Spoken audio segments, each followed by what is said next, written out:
Je suis hyper contente que tu sois là, Arthur. Moi aussi. Donc voilà, Arthur est spécialiste notamment de l'effondrement. Il est sur l'écriture d'une série sur l'effondrement et sur aussi les solutions pour visualiser donc les futurs souhaitables. Donc toi, tu es vraiment l'incarnation de la dystopie et de l'utopie. Ouais.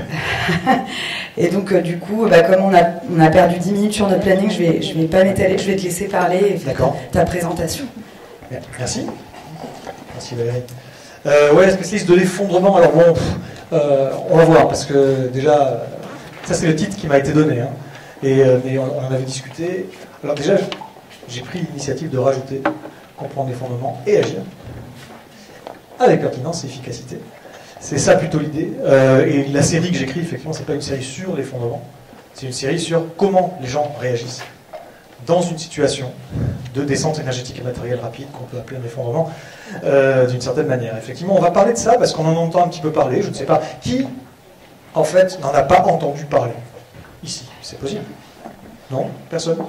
Vous avez tous entendu parler du fait qu'il y a au moins des gens qui s'intéressent, certains qu'on appelle les collapsologues des fois, à cette notion d'effondrement. Donc moi, ce que je vais faire dans les minutes qui arrivent, c'est que je vais vous faire un panorama de tout ça. Il va y avoir une première partie qui va être difficile, pénible, je vous le dis tout de suite, pas drôle dans le constat que je vais vous proposer.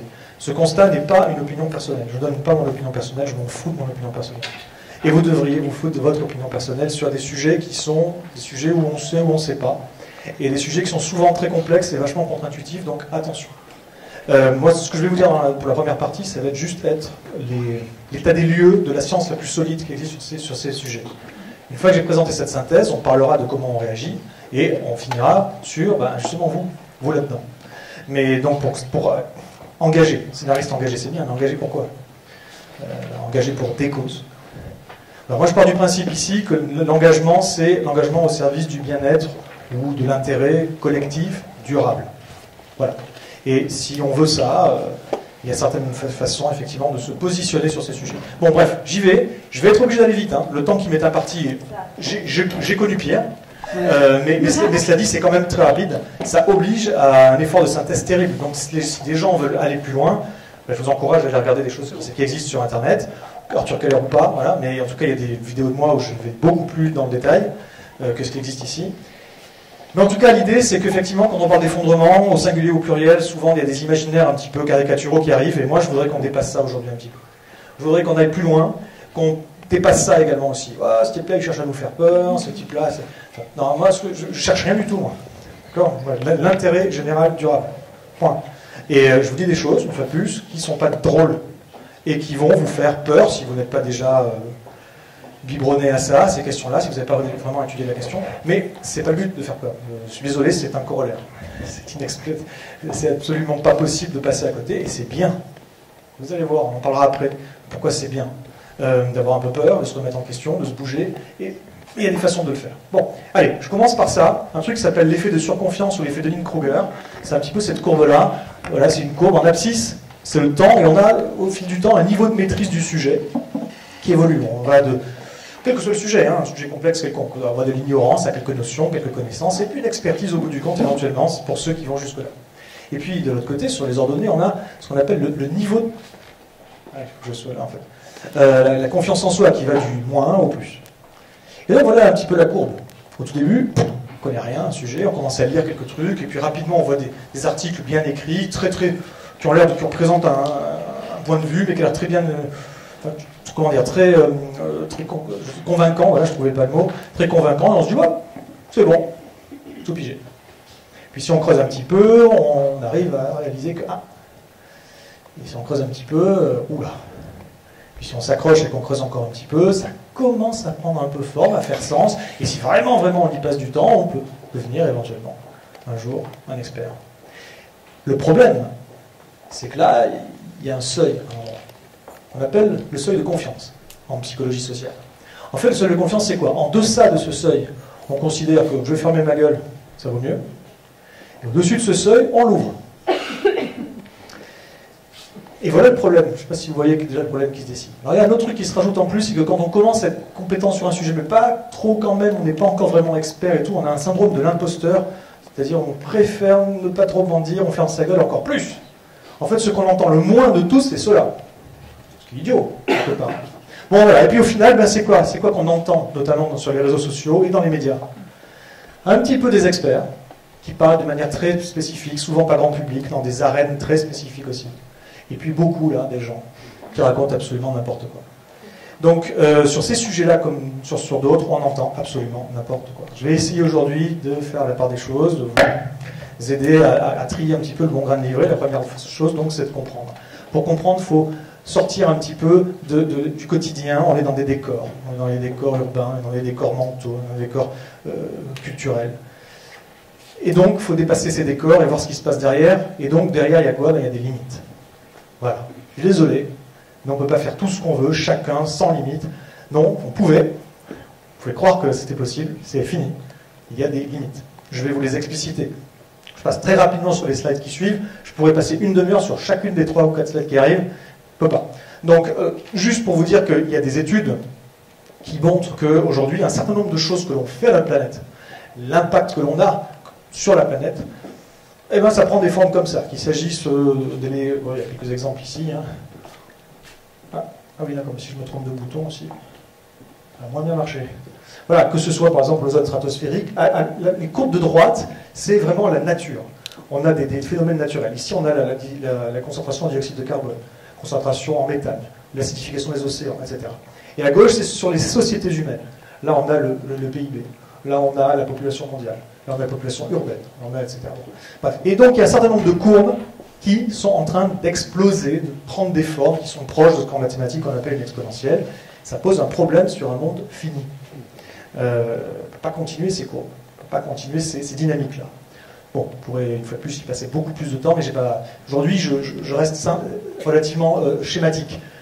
Des travaux du Stockholm Resilience Center à Stockholm, sur les limites de la planète, les planetary boundaries en anglais, disent que voilà, ils ont évalué qu'il y a 9 grandes limites qu'il ne faudrait pas dépasser, sans quoi on remet en question la stabilité du système. Quand je dis système, je parle de l'humanité sur la Terre. On remet en question, on sort de la zone de stabilité. Bon, aujourd'hui, c'est même un petit peu pire que sur ce schéma qui est le plus récent que j'ai trouvé, hein, mais en bonne qualité. Mais aujourd'hui, sur les 9 frontières, on en a clairement dépassé 4.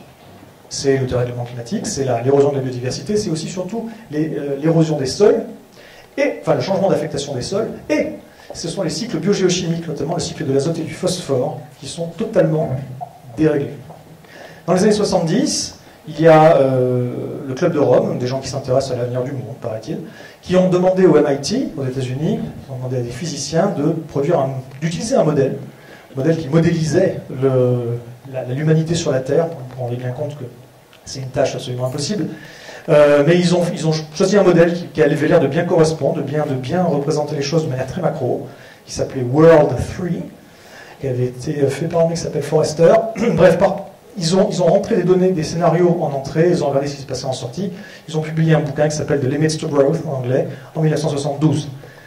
Ça dit quoi? Ils ont 13 différents scénarios. Sur les 13 différents scénarios, il y en a 10 qui terminent par un effondrement, entre guillemets, c'est-à-dire, grosso modo, c'est ça. Hein. C'est la courbe de la population qui fait voilà, au niveau mondial, en moyenne mondiale. Et c'est quoi la particularité des 3 scénarios où ça ne se produisait pas? Ben, c'était soit des scénarios où on rentrait rapidement, tous ensemble, au niveau mondial, en décroissance forte, croissance économique forte, dans les années 70, et on arrive à se stabiliser au cours du XXe siècle, ou alors un scénario complètement fumé, où on imaginait qu'on avait inventé une technologie qui permettait qu'il n'y avait plus de limites dans l'énergie et dans les ressources dont on disposait. Bon, donc on n'a pas inventé cette super technologie illimitiste, et on n'a pas décru, donc il reste 10 autres scénarios qui, sous une forme ou une autre. Là, le scénario que j'ai mis, c'est celui sur lequel dont on est le plus proche. Parce que ce qui est intéressant, pourquoi je vous parle de ça? C'est parce qu'aujourd'hui, presque 50 ans plus tard, eh ben, on a suivi très très très près ces courbes-là, qui sont les courbes du scénario business as usual. C'est-à-dire, on ne fait rien, on continue comme on a toujours fait.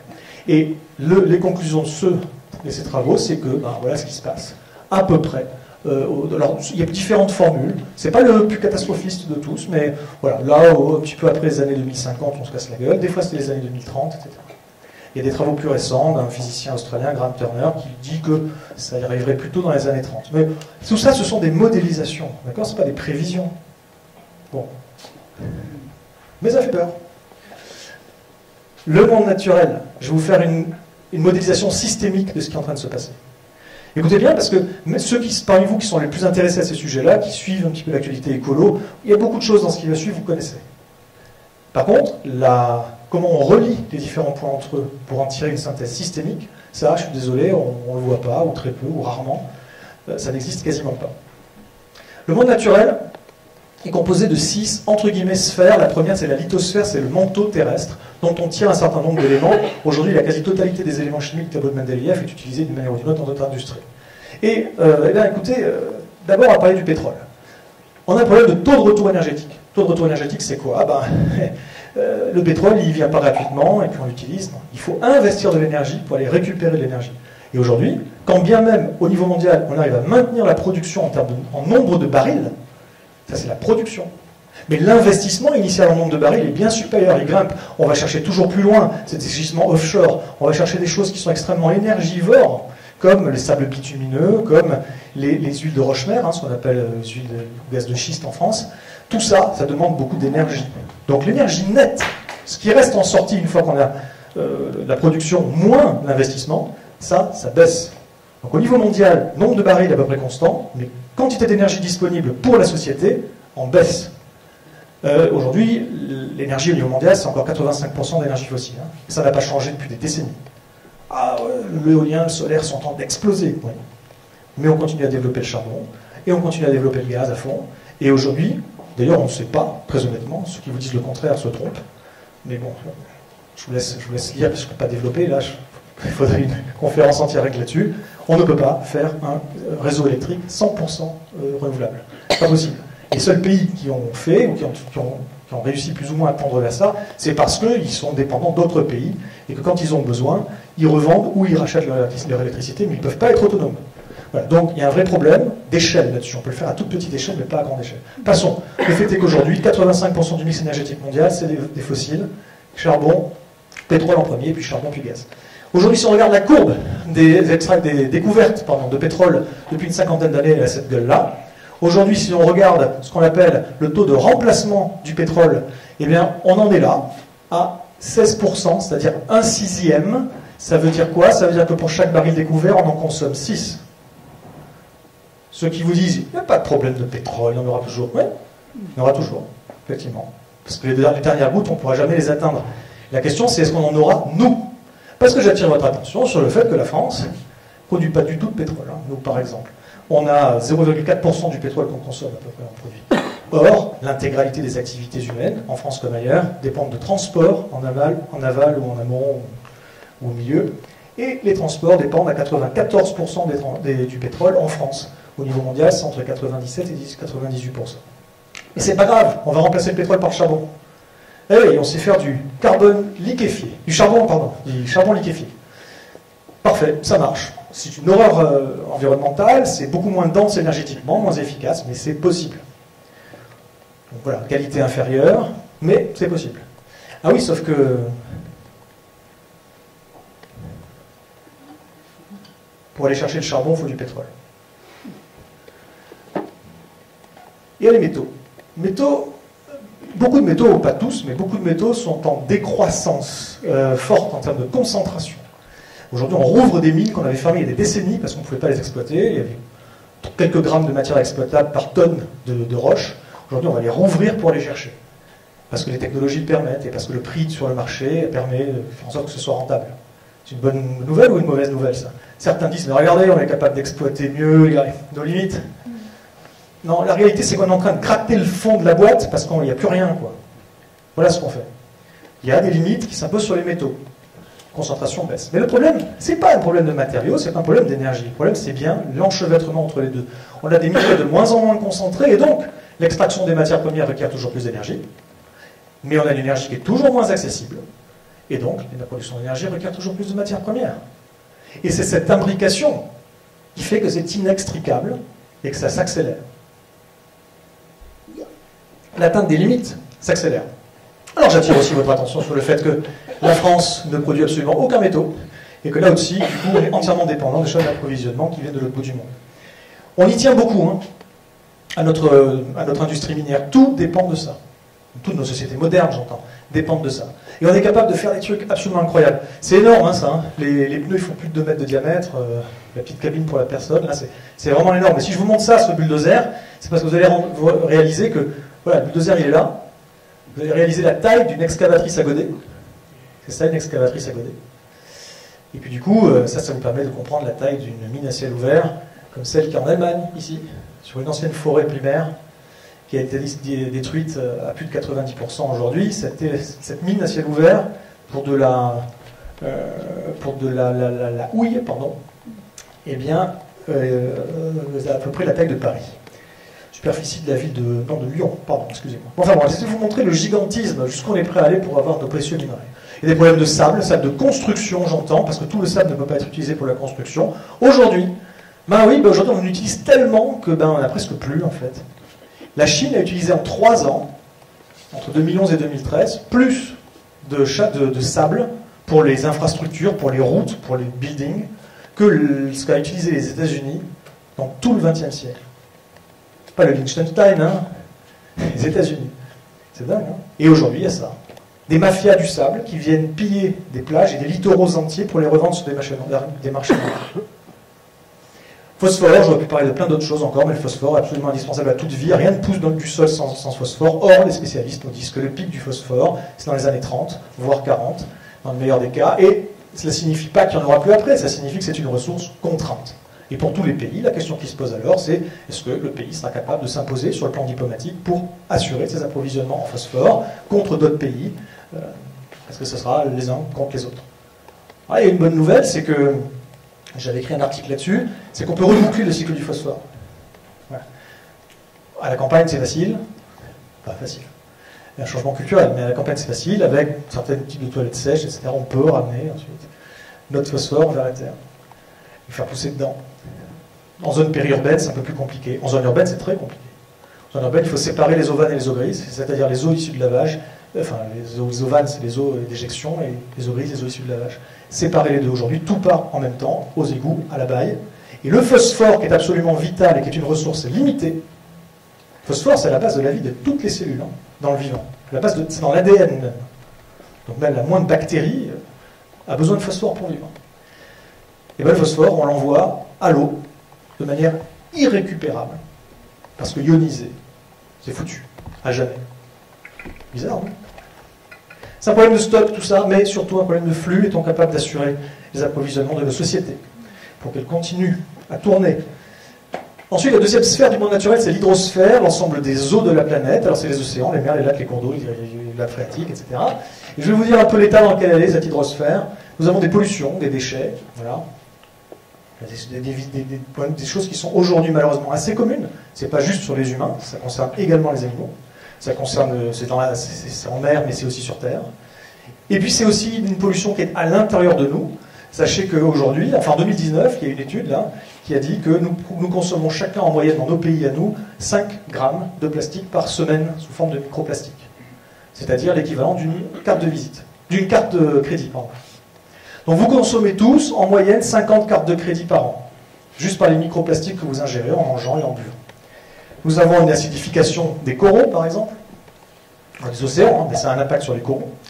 Voilà, 25% de la biodiversité marine loge au niveau des barrières de corail. Nous avons un réchauffement des océans et de tout ce qui est, de toute façon, de tout ce qui est hydrosphère, beaucoup plus rapide que ce que les modèles avaient prédit. Nous avons une montée des eaux. Voilà, ça s'accélère un petit peu, on en est à 3,5 mm par an aujourd'hui, on a une salinisation, on a une belle terre qui produisait du riz il y a 5 ans, et aujourd'hui ça donne ça, on est au Bangladesh. On a un assèchement qui se généralise, ça ressemble beaucoup au Bangladesh, ça vous trouvez pas? Ça c'est le Rhin en juillet 2018. Et oui, même ici ça s'assèche, on a des zones mortes, des endroits où il n'y a pas d'oxygène et où aucune vie ne peut survivre, c'est pas un phénomène nouveau, mais il se multiplie 4 fois plus de zones mortes aujourd'hui que dans les années 1950. Ça inquiète beaucoup les scientifiques. La troisième partie, c'est la cryosphère, c'est l'ensemble des glaces de la planète. Voilà, un peu tout. C'est-à-dire, excusez-moi, c'est en anglais. Mais... Donc, que ce soit glacier, permafrost, inland sea, calotte glaciaire, etc., banquise. Et donc, ça fond. Voilà. Je ne sais pas comment dire plus simplement, ça fond. Ça fait que si on regarde aujourd'hui la surface visible, le volume, pardon, ça c'est même plus intéressant que la surface. Le volume de glace arctique au fil des ans, Ben voilà ce qui s'est passé en une quarantaine d'années.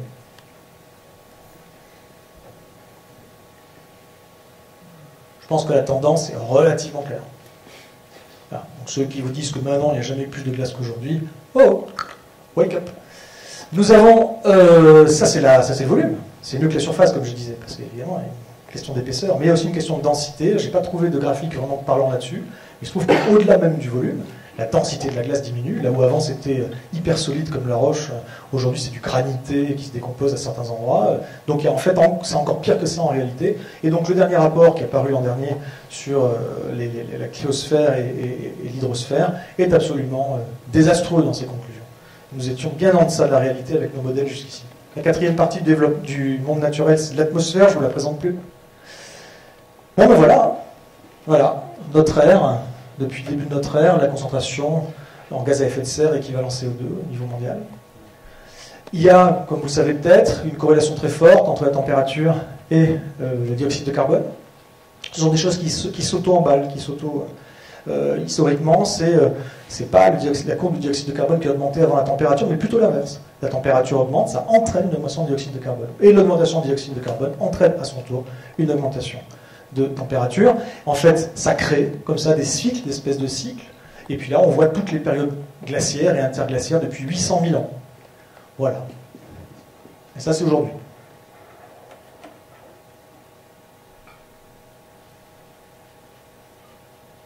Alors, on a dépassé les 400 parties par million il y a quelques années.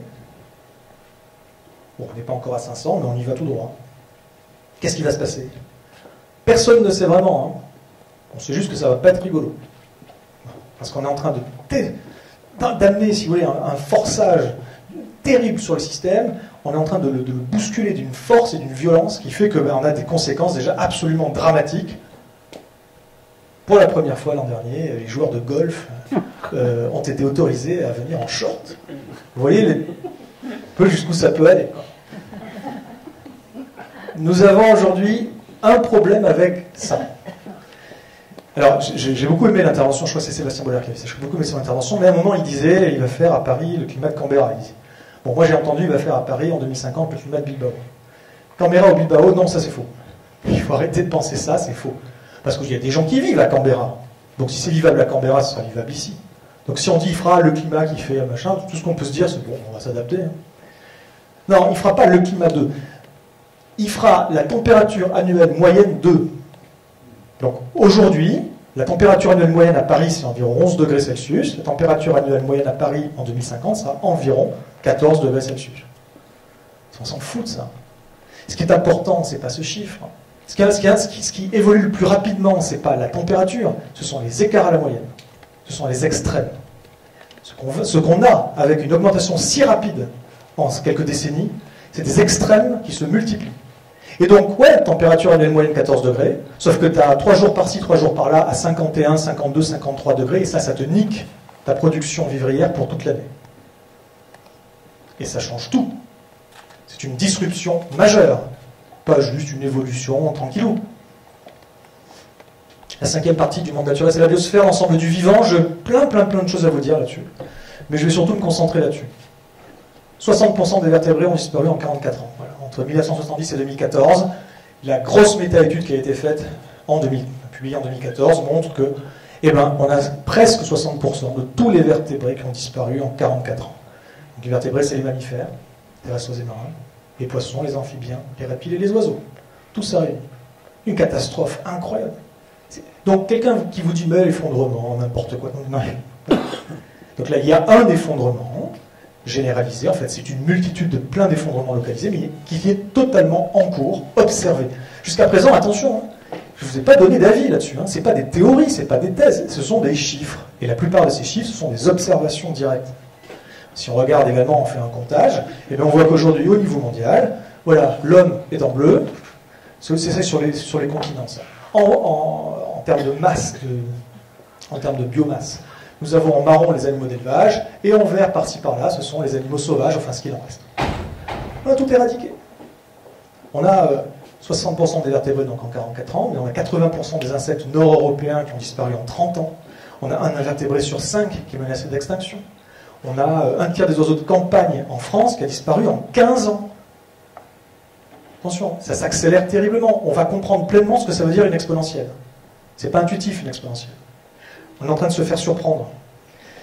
Enfin, la dernière dimension du monde naturel, c'est la pédosphère. Ce n'est pas ce que vous pensez nécessairement. C'est l'ensemble des sols. Et les experts du sol nous disent que 75% des sols de la planète sont dégradés en raison des activités humaines. Et les experts de l'ONU publient il y a 1 an tout juste ce rapport disant que dans les prochains 10 ans, il y a un haut risque de pénurie alimentaire mondiale. Alors voilà, ça, c'est l'état observé du monde. Observé. Partout dans le monde, on a des effondrements, ou des pré-effondrements, ou des atteintes de limites. Partout. Pour ceux qui aiment Tolkien, voilà ce qu'on est en train de faire. À côté de ce monde naturel, il y a le monde humain. On appelle ça l'anthroposphère. Ça va être aussi bien les constructions, ça va être les objets, les produits, les déchets, et puis nous. Et elle explose, l'anthroposphère. Elle explose et ça fait ça.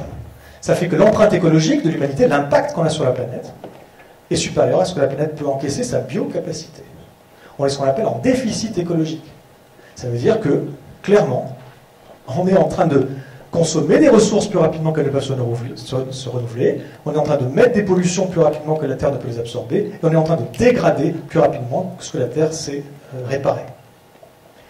Et ça ne peut qu'accélérer. Parce que plus on dégrade les choses, moins elles sont capables de résister, et plus elles se dégradent vite. En France, tu disais qu'il faut diviser par 4. Non, c'est plus que ça. En France, juste pour respecter l'accord de Paris, il faut passer de presque 11 tonnes équivalent CO2 par an à 2. Et ça, ce passage-là, je vais vous dire un truc qu'on ne vous dit pas. C'est pas une transition énergétique, ça. C'est pas manger moins de viande et faire du covoiturage, ça.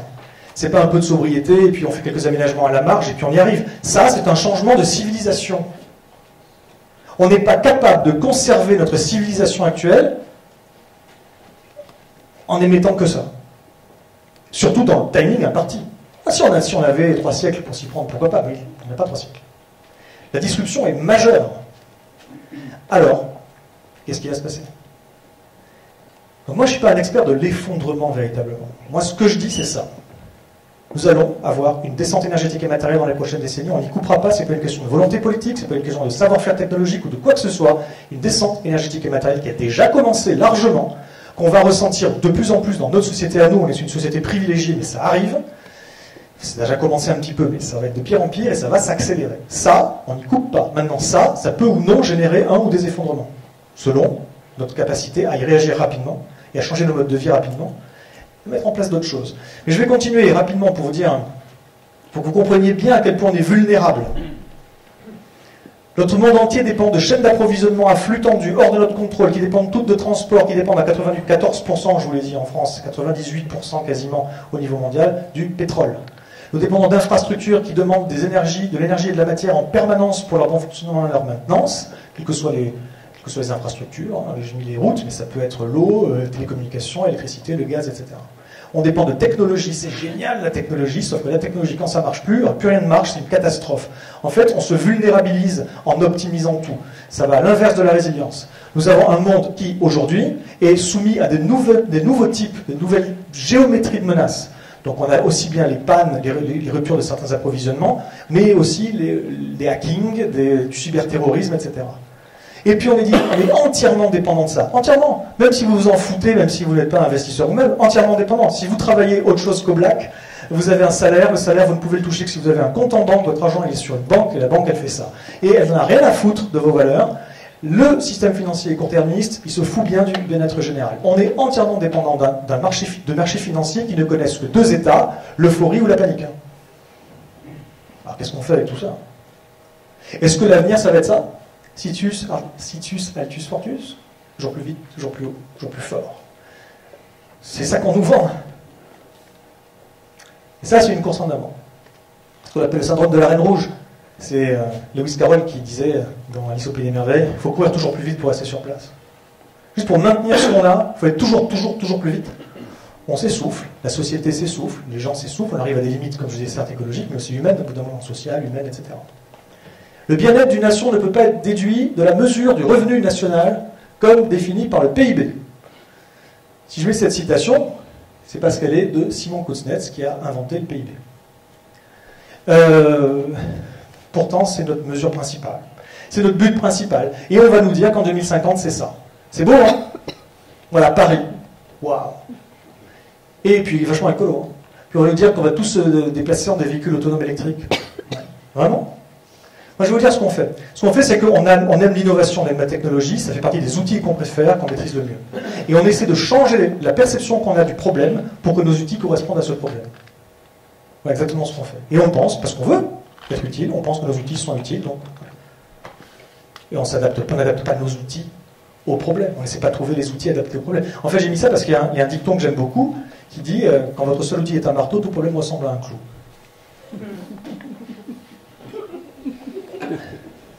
Exactement ce qu'on fait. C'est con. Et on traite tout. On traite tout comme des problèmes fondamentaux, alors que ça n'est pas forcément. Je vais parler du dérèglement climatique parce que c'est tellement le meilleur exemple. On le traite comme un problème fondamental, c'est pas un problème, c'est un symptôme. Dont on ne traite jamais la cause. Jamais. La cause, c'est quoi? C'est ça. Ça, c'est la synthèse systémique de tout ce qui précède. Notre civilisation est un flux qui transforme la nature en déchets. Voilà, c'est ça. En amont, on prélève des ressources, au milieu, on les transforme en biens et en services, et en aval, on rejette des déchets et des pollutions qui sont solides, liquides ou gazeux, et parmi les gaz et les gaz à effet de serre, et le dérèglement climatique n'est qu'une des nombreuses conséquences de ça. Si on cherche uniquement à traiter le dérèglement climatique comme un problème de fond, sans jamais changer la manière dont fonctionne la société, ça ne marchera pas. Mais si, c'est une question de volonté politique. Ben non. Aussi, hein, évidemment, il en faudra, mais c'est pas juste ça. Il ne faut pas tout ramener à ça.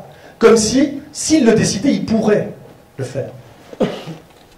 Non. Il ne pourrait pas. Déjà, je vais vous montrer comment c'est écrit. La CCNUCC, Convention 4 des Nations Unies sur les changements climatiques, qui est le texte qui encadre toutes les COP dont vous entendez parler chaque année. Dans l'article 3, alinéa 5, il y a l'impératif de croissance économique qui est indiqué. Le résultat, c'est ça. Hein. COP après COP après COP après COP. Voilà la concentration en gaz à effet de serre. Ça ne change rien. Ouais. 30, c'est le temps que j'ai passé. C'est le temps qui me reste. C'est pareil. D'accord. Et donc voilà, ça ne change rien. Mais il ne faut pas dire, oui, mais on ne fait rien. C'est pas vrai qu'on ne fait rien. On ne fait pas assez, d'accord, mais on fait. On fait. Il y a énormément de développement. Des technologies, des milliards investis. On a des startups qui se montent partout dans le monde avec des soi-disant super tech, green tech, smart tech, clean tech. Depuis longtemps maintenant.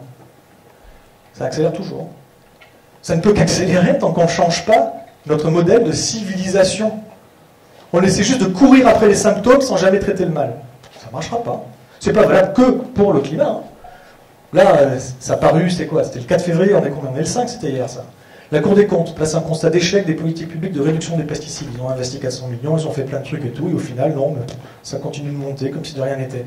Parce que toutes les solutions qui ont essayé d'être développées, déployées, et il y a des gens qui ont vraiment mis beaucoup de temps et d'énergie là-dedans, ça ne marche pas. Ça ne peut pas marcher. Ça ne peut pas, parce qu'on ne change pas le système, fondamentalement. Après, j'ai mis ça, je l'ai rajouté tout à l'heure, parce que j'ai vu que c'était là. Ils sont beaux, ces objectifs. On les aime, ces objectifs. Regardez-moi ça. Pas de pauvreté, génial. Faim zéro, ouais. Bonne santé, bien-être, éducation de qualité, égalité entre les sexes, eau propre, assainissement. Qui ne voudrait pas ça? Il faut vraiment être un psychopathe pour ne pas vouloir ça. D'accord? Vie terrestre, vie aquatique, machin, tout ça, bidule, et puis là, le travail décent, ouais. Ah merde. Et croissance économique. C'est écrit, c'est le 8. Moi, je vais vous dire un truc. Ça marche pas. Alors, on a déjà atteint, et puis on continuera à atteindre certains des objectifs, très bien. On ne pourra jamais tous les atteindre, y compris la croissance économique. C'est contradictoire. Je vais vous dire pourquoi c'est contradictoire. Aujourd'hui, l'intégralité des politiques publiques qui sont des politiques publiques ou des programmes politiques, des visions qu'on nous propose, se base sur l'idée de ce qu'on appelle un découplage. Et autant cette image est de très bonne qualité sur mon écran, autant je me rends compte qu'elle est dégueulasse. Bon, bizarre, parce qu'elle est super clean. On nous dit, on va découpler. On va de plein de manières différentes, par des ajustements technologiques, normatifs, légaux, enfin, juridiques. On va réussir à continuer à maintenir une croissance économique, mais en soulageant la planète.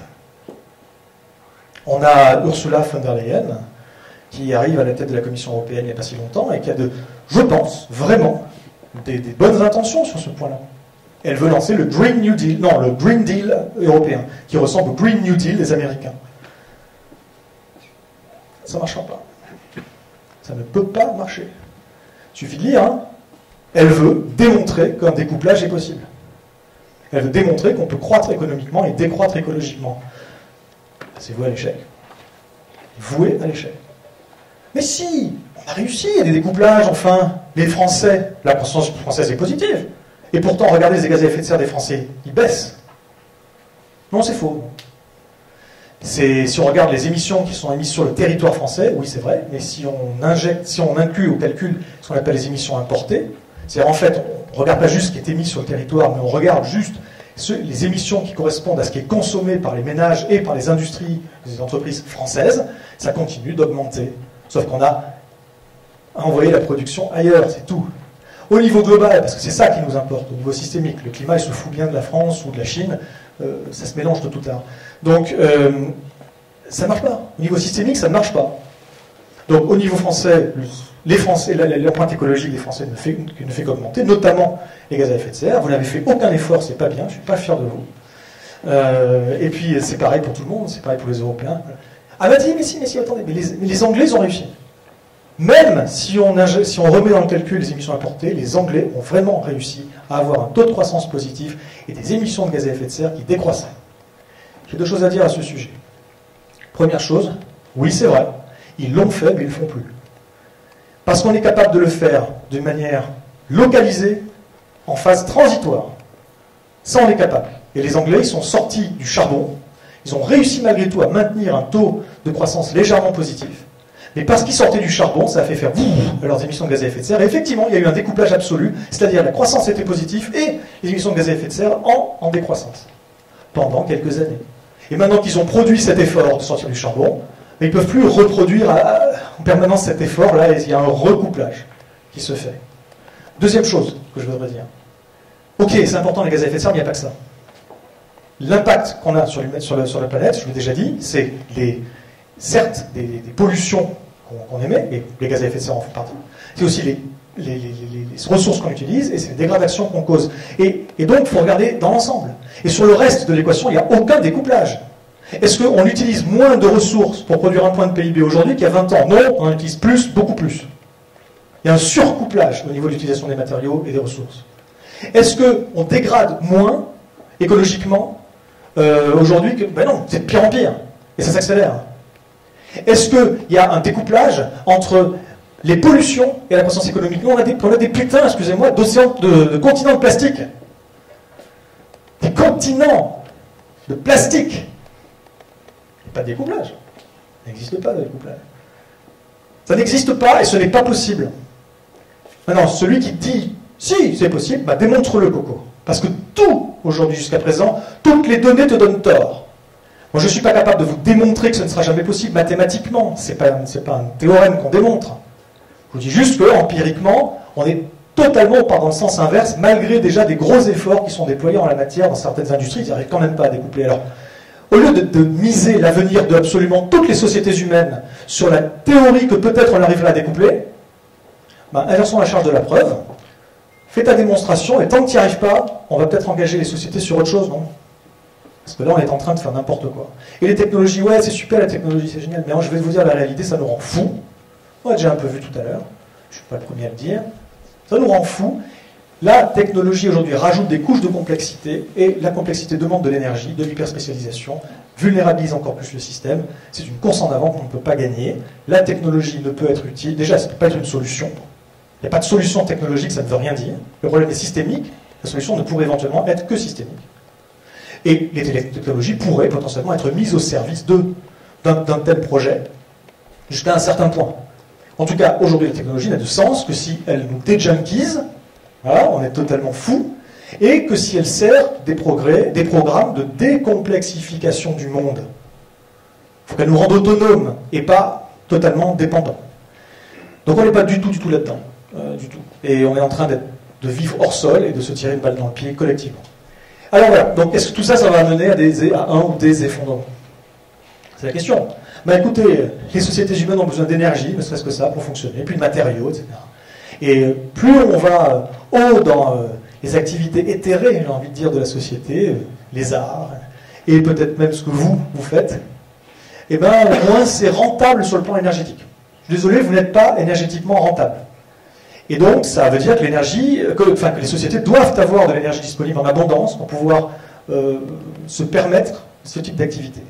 Et dans les prochaines décennies, ce qu'on va voir, c'est qu'on va avoir de plus en plus de problèmes et de moins en moins d'énergie et de matériaux pour régler ces problèmes. Je ne suis pas en train de vous dire voilà ce qui se passe ou ce qui va se passer. Je suis en train de vous dire, moi je ne peux rien démontrer. Voilà les grandes courbes et les grandes tendances. Ça, c'est du solide.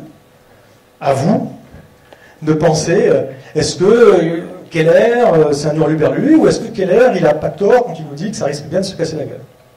La plausibilité de la chose, à mon sens, elle est établie.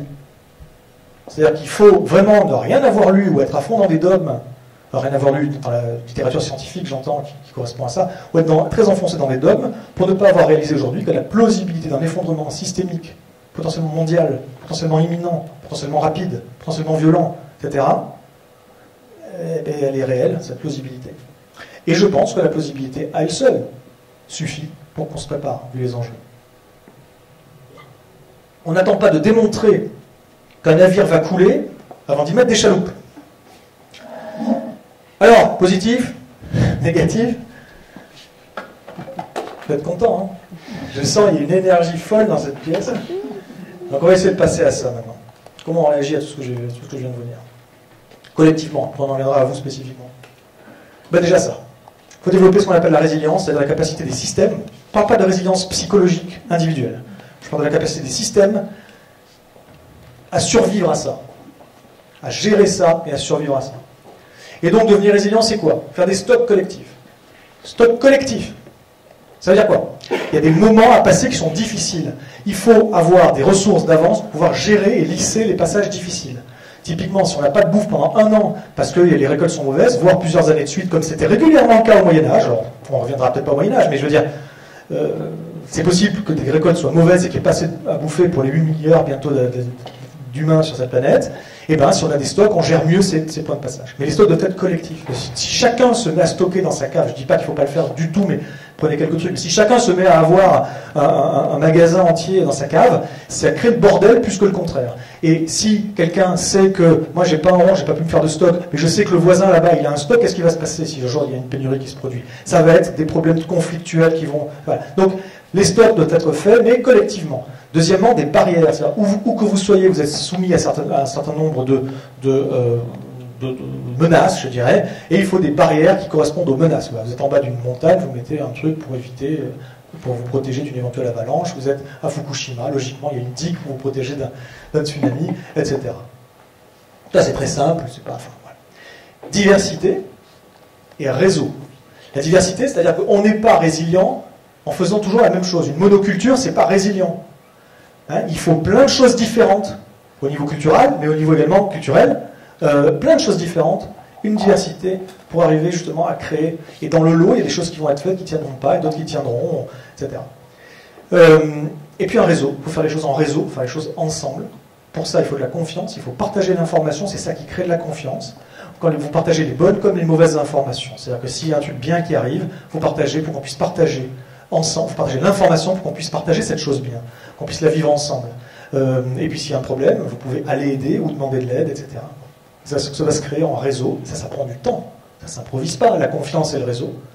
Tout doit être redondé. La vicariance, c'est très particulier, je ne développe pas, c'est un truc médical, mais parlant de redondance, les systèmes fondamentaux ne doivent pas être uniques. Hein. Il ne s'agit pas que si un truc tombe en rade, ah bah c'est fini. Voilà, game over, non. Donc tout ce qui est important et critique doit être redondé. Et la sobriété systémique, c'est-à-dire que votre système doit être sobre globalement dans son usage des ressources et des matériaux. Il faut diminuer les flux. Voilà. Il y a plein de manières de s'y prendre. Ça, c'est l'objet d'une autre conférence qui dure 1 heure à elle toute seule.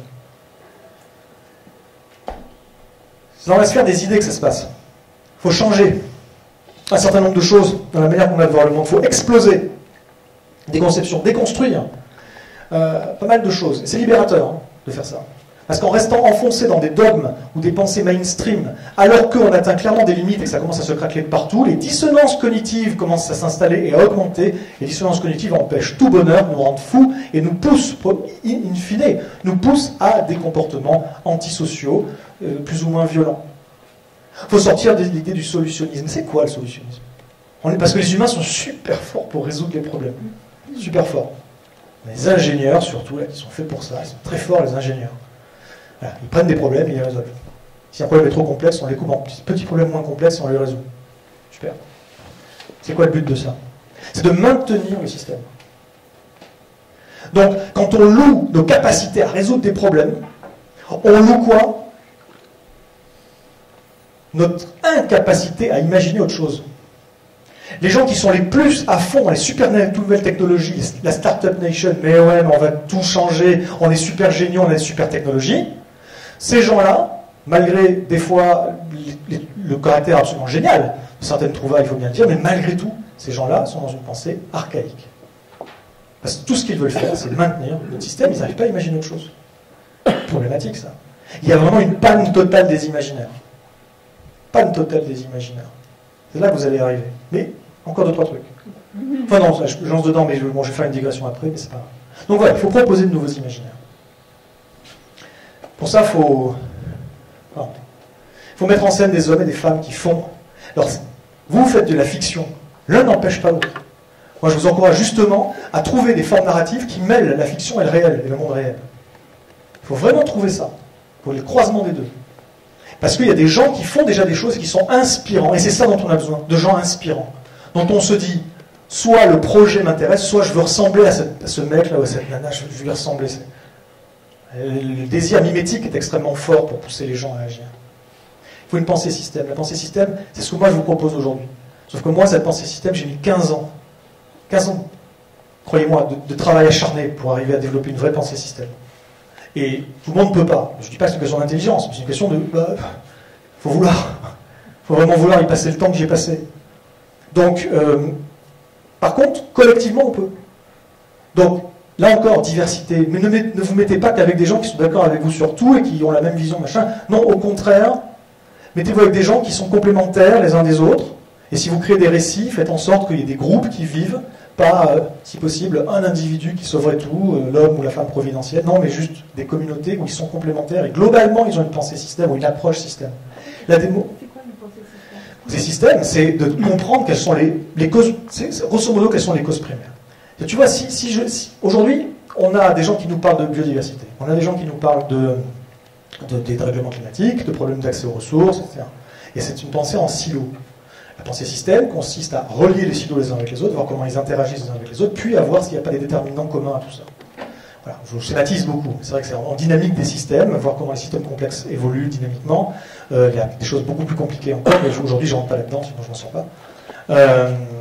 Et donc la pensée système, si tu veux, aujourd'hui, il y a un mec à la ville de Paris qui s'appelle Sébastien Maire. Il est super, je le trouve vachement chouette comme gars. Il est Chief Resilience Officer de la ville de Paris, le haut responsable de la résilience. Et c'est pas lui qui a... On lui a demandé d'implémenter un plan de résilience qui a été mis au point, figurez-vous, par la Fondation Rockefeller. Mais c'est un super boulot, super travail. Sauf que moi j'ai vu ce qu'ils ont fait. Et c'est magnifique d'intelligence, mais c'est pas de la résilience. C'est ça qui est terrible. C'est-à-dire qu'ils ont de la résilience très spécifique. C'est de la résilience en cas de crue centenale, en cas de rupture d'approvisionnement machin, en cas de pandémie, en cas d'attaque terroriste. Bon, voilà. Je ne sais plus exactement tous les cas de figure, très honnêtement, je ne les ai pas en tête, mais c'est en cas de... Et moi j'ai travaillé avec des experts de la résilience des infrastructures en 2007, et dans chaque type d'infrastructure, il y a des experts qui disent oui, mais si on a une panne générale, on sait rebooter le truc. Voilà, s'il y a un blackout électrique, on sait rebooter, on sait redémarrer le truc, c'est finalement pas si difficile.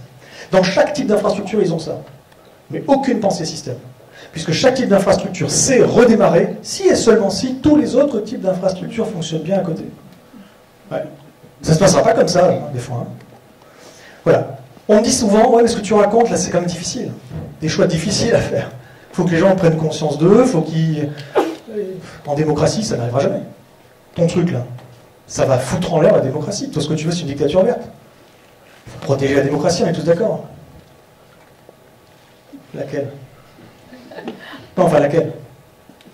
Alors, je vous le dis, hein, nous ne sommes pas en démocratie. Nous sommes dans un système où il y a des éléments qui ressemblent vaguement à la démocratie.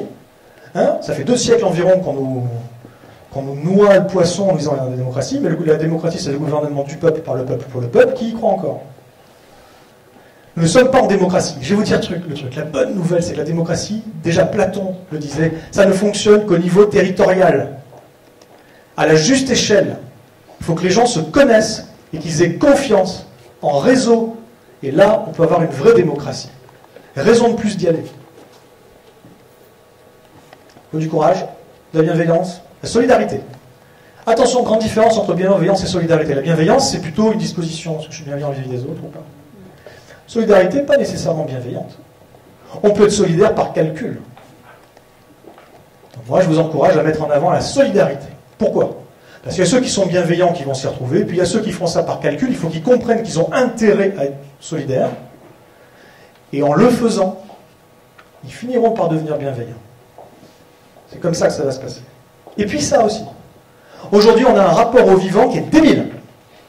Anthropocentré à mort. On s'intéresse qu'à nous, le reste est là pour nous servir.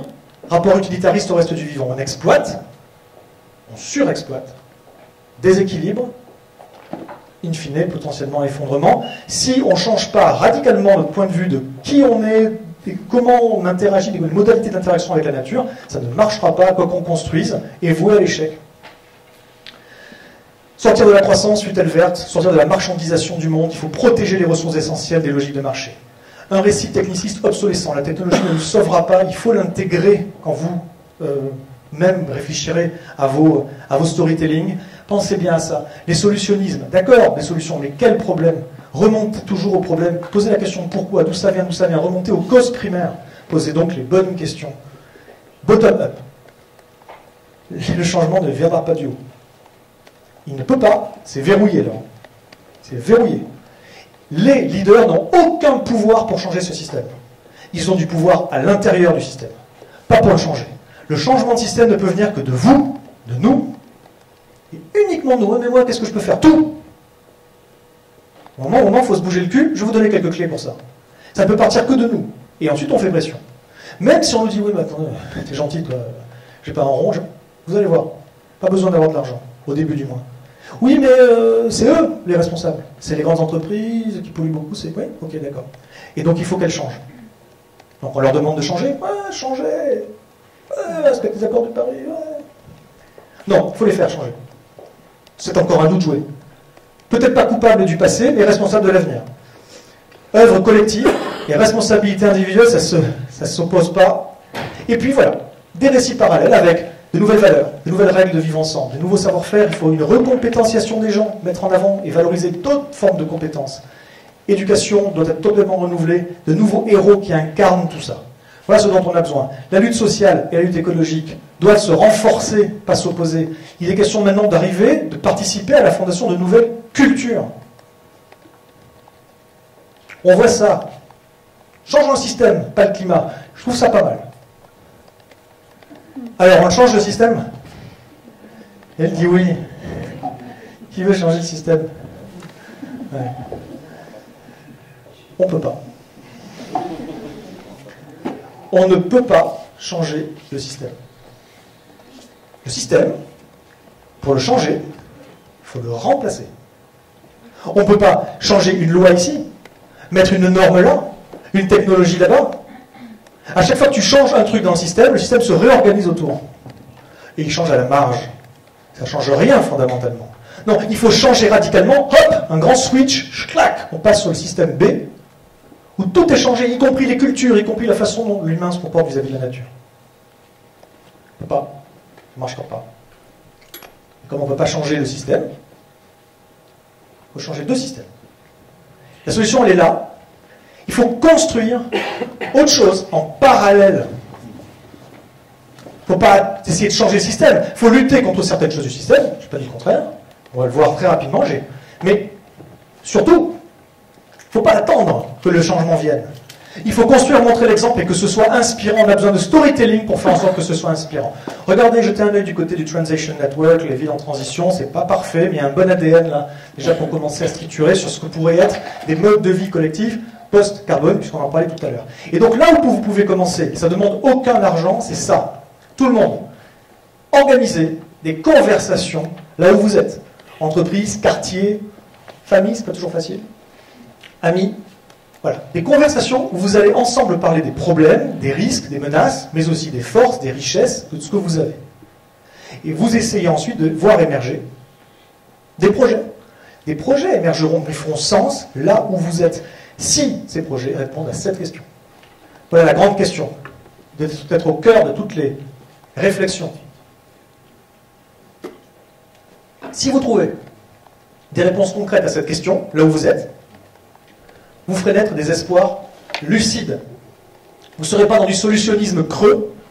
Par exemple, on va faire un Green Deal et on va remplacer toute la production énergétique carbonée par une production énergétique décarbonée. Et donc, on va décarboner la société et c'est bon, c'est gagné. Ah ouais? Non mais, même si on y arrivait, ce qui n'est pas prêt d'arriver si on continue à chercher la croissance économique, mais même si on y arrivait, qu'est-ce qui va se passer? On aura effectivement soulagé le climat. Et donc, vachement important, parce que ce n'est qu'un symptôme, comme je le disais, mais à lui tout seul, il peut nous tuer. Donc vachement important. Pour autant, on s'effondrerait quand même. C'est absolument vital de décarboner la société, et totalement dérisoire. Parce que si on ne fait que ça, eh ben on a de l'énergie, certes décarbonée, au service d'un flux qui transforme la nature en déchets.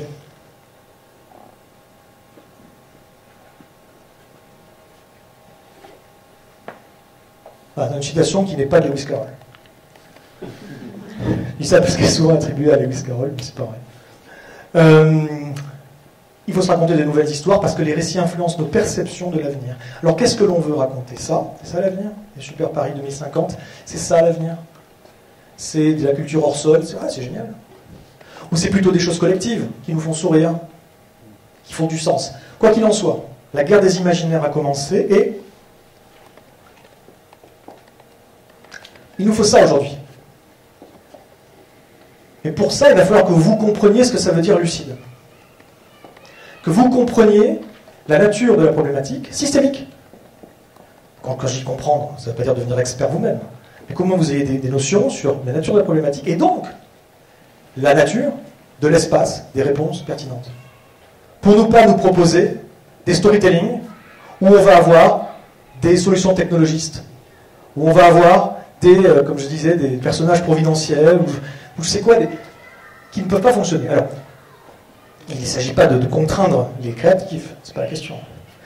Tout ce que je dis, c'est que si vous avez l'intention de raconter des histoires sur ce que veut devenir notre monde, c'est-à-dire des histoires qui parlent du monde réel et qui se projettent dans l'avenir, si vous voulez avoir la moindre chance d'être pertinent, c'est-à-dire de raconter des choses plausibles, eh ben, il va falloir comprendre un petit peu mieux et vous former sur, effectivement, la nature des problèmes et la nature des solutions. Et on va en parler peut-être juste après, un tout petit peu. Voilà, après quand j'aurai fini ça. Voilà, parce que sinon qu'est-ce qui se passe? Si tous les créatifs nous produisent des storytelling et des visions de l'avenir juste issus de leur cerveau brillant, débridé, créatif, mais sans aucune compréhension de ce qui est possible véritablement ou pas, on va avoir tout et n'importe quoi et des choses totalement incompatibles entre elles qui vont sortir sur les écrans et dans les bouquins et dans les machins. Qu'est-ce que ça crée, ça, pour les gens? Il n'y a aucune vision claire des enjeux et des possibles qui émergent de ça. Ça rend les gens confus. La confusion entraîne le doute entraîne l'inaction. Donc, attention, il faut impérativement des nouveaux récits, impérativement, mais pas n'importe lesquels. Ça peut être tout à fait contre-productif. En tout cas, aujourd'hui, il y a de ça. Il y a déclencher, créer une prise de conscience, une réaction, déclencher des épiphanies, améliorer les horizons d'attente, rendre des choses qui ne sont pas aujourd'hui, pour la plupart des gens, sauf dans un certain entre-soi, une certaine caste, qui ne sont pas désirables, les rendre désirables. Mais ça signifie aussi travailler sur la la dédésirabilité d'un certain nombre d'autres choses, c'est-à-dire qu'il y a des trucs qu'il faut rendre obsolètes, ridicules. Il faut y aller, il faut implanter un peu partout dans vos récits en filigrane, en mode vachement insidieux, de temps en temps, sans que ce soit évidemment trop gros, hein, pas les grosses ficelles, mais globalement, vous rendez certaines attitudes absolument ridicules, et d'autres valorisantes, d'autres valorisantes. Ce qu'on appelle les horizons d'attente, c'est-à-dire ce que les gens sont ensuite en droit d'imaginer de l'avenir. Il faut que ça change, il faut qu'on leur propose des avenirs intéressants qui sont différents. Donc, et là, je prêche, enfin, c'est relativement basique ce que je dis ça, mais il y a un effet, un biais cognitif, par exemple, qu'on peut utiliser pour ça. Hein. Et c'est pas à l'un de vous de le faire, c'est là pour le coup, je m'adresse à une communauté d'auteurs et de créatifs. L'effet de simple exposition, tout simplement. Voilà. C'est-à-dire quoi? Une idée accroche quand elle est répétée.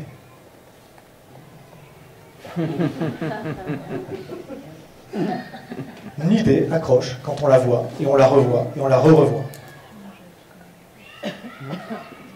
En octobre 2014, quelques mois après son arrivée au ministère de l'économie, Emmanuel Macron a une cote de popularité assez faible. 10% des Français interrogés l'apprécient. Entre janvier 2015 et mai 2017, plus de 17 000 articles dans la presse. Voilà. Moi, j'ai travaillé sur la campagne d'une candidate citoyenne en 2017 qui s'appelait Charlotte Marchandise, dont beaucoup de vous n'en ont pas entendu parler, qui a totalisé 60 minutes de temps d'antenne en février 2017. Macron avait 2166 minutes. Voilà. Effet de simple exposition. Et ça, on le sait depuis très longtemps. Il suffit de marteler et les gens finissent par accrocher. Ça fait partie du paysage, j'en suis habitué. C'est quoi le but ultime d'un récit? Que c'est de convaincre, que c'est de faire passer des informations, d'informer, de sensibiliser. C'est quoi le but ultime? Moi, je pense que le but ultime d'un récit, c'est, un, d'inspirer les gens, et deux, de leur donner des clés, de les incapaciter, de commencer à le faire. Créer en tout cas les bonnes conditions. La question majeure, c'est dans quel état émotionnel je laisse les gens à la fin et comment je les y amène. Vous devez concevoir vos storytelling, que ce soit un roman, que ce soit un film, que ce soit une série, que ce soit une conférence. Moi, je ne le fais pas aujourd'hui systématiquement, mais vous devez la concevoir comme une espèce de roller coaster, de grand 8, de montagne russe émotionnelle.